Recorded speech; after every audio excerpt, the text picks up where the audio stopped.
Hi, I'm Jeremy, and today we're going to take a look at a game by the name of Pharaoh Code. This was designed by Jung-Hun Lim. This version is published by Amigo, but I know that there are other versions on the market.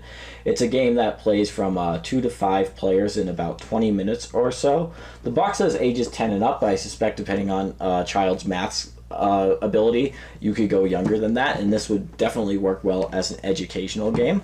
It's a real-time game where players are going to be trying to claim numbers from a pyramid, which will be worth points, by using the basic arithmetic, multiplying, dividing, adding, and subtracting applied to a common pool of dice. It's going to be a simultaneous speed-based game, and let me take a minute to show you how it works, and I'll come back and let you know what I think about it. So here I've set up Pharaoh Code, and you can see that this game is essentially just a collection of tiles with numbers on it, and the tiles have colors on it which correspond to these spaces of the pyramid. So you'll just populate the pyramid with tiles.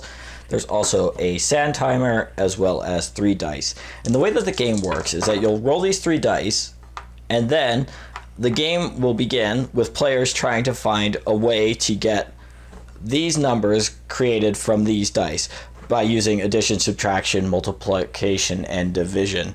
And so, for example, you have to use at least 2 dice. So, for example, a player might say 5 plus 4 is 9. And as soon as a player takes the first tile, they just announce the number, so 9. And then as soon as one is taken, they'll flip this timer. And then all players will simultaneously be trying to grab more of these tiles using these various modifiers, or these various dice. You have to use at least 2 of them when you're picking one. So for example, 5 times 6, no, that won't work. This is nothing like doing this on the spot. So for example, 5 times 6 minus 4 is 26. I could say 26 and I would grab this, and you could just grab any tile as soon as you announce it. You don't have to explain how you've done it. That happens at the end of the round. Another player might, for example, I don't know, say 6 plus 5 is 11.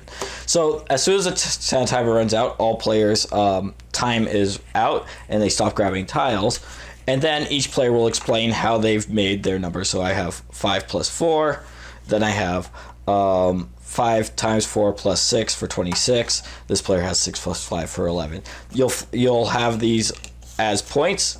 You'll notice on the back of each tile there are going to be scarabs. The higher up the pyramid that you go, the more scarabs you'll get.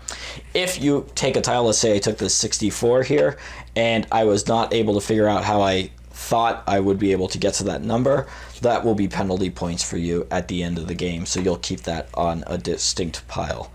Then any numbers that were taken will be filled in, and a new round will begin. This will just keep going until you're unable to fill one of the rows of the pyramid, and that will just indicate the end of the game. The player who's collected the most scarab points is going to win. If there's a tie, the player with the highest value on one of their tiles will be the winner. Alright, so that's Pharaoh Code, and this is definitely, as you could see, a very math-heavy game. So because of that, if a player feels comfortable and quick at doing, basic arithmetic functions, they're going to do very well at the game. A player who feels that they're bad at math and cannot perform those functions quickly is not going to do well at the game. That's just a fact of life with this game. Knowing that going in, I think, will help, but ultimately I think that this might be a game that's more suited for an educational market or to play with kids than one that you would want to sit around and play with a group of adults. The good thing is most adults are pretty good at doing basic math quickly, so it's not a huge gulf in terms of ability, but at the same time there are people who will be hopeless at the game and feel defeated before they begin. So you want to play this carefully. Pick the people who you're going to play it with carefully, rather. I do feel that the game would be exceptional in an educational setting. The box, it says ages 10 and up, and I'm not certain that is how high you would need to go. I think that they are thinking about this less as an educational game and more as a game that you would play for fun.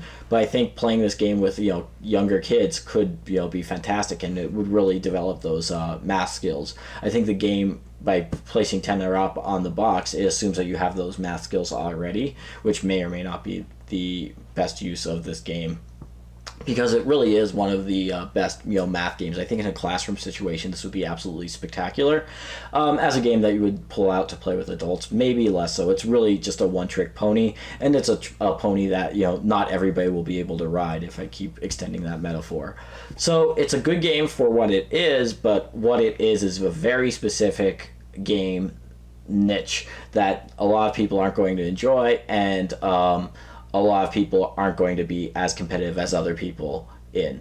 I think that if you find the right group, it can be fun. There's nothing wrong with the design of the game. It's just one that I think is very narrowly focused, and again, I think that would flourish best as an educational game. So those are my thoughts on Pharaoh Code, and thanks for watching.